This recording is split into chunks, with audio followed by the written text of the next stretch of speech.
We'll guide you through what is an example email address. If you find this useful, then consider subscribing and liking the video. If you're new to using email addresses, they can be slightly confusing. So we're going to guide you through examples and explain how they go and work and how you can go and type them.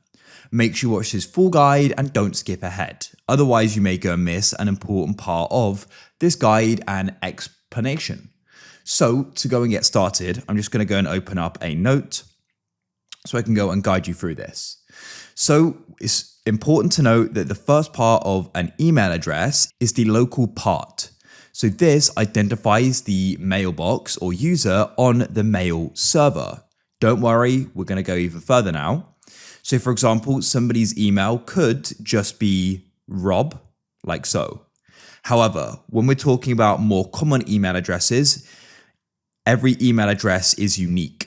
So it's unlikely somebody's will just be as simple as that. Usually it's going to be something a bit longer.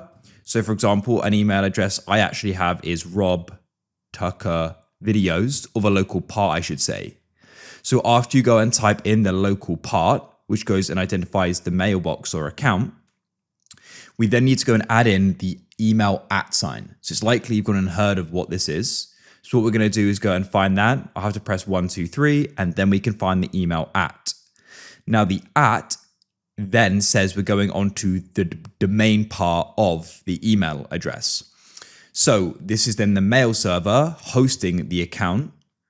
So a common example of a provider is going to be something like Gmail. So I could type in gmail.com.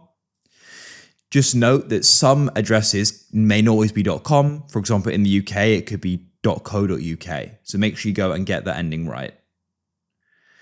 But in some cases, people can go and have their own private domains or just their own hosted domains, which they go and buy and go and rent, and they aren't using a more common provider like Gmail.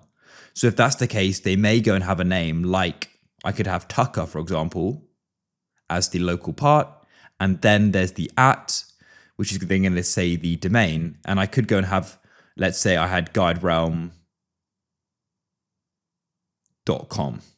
which is then the domain part.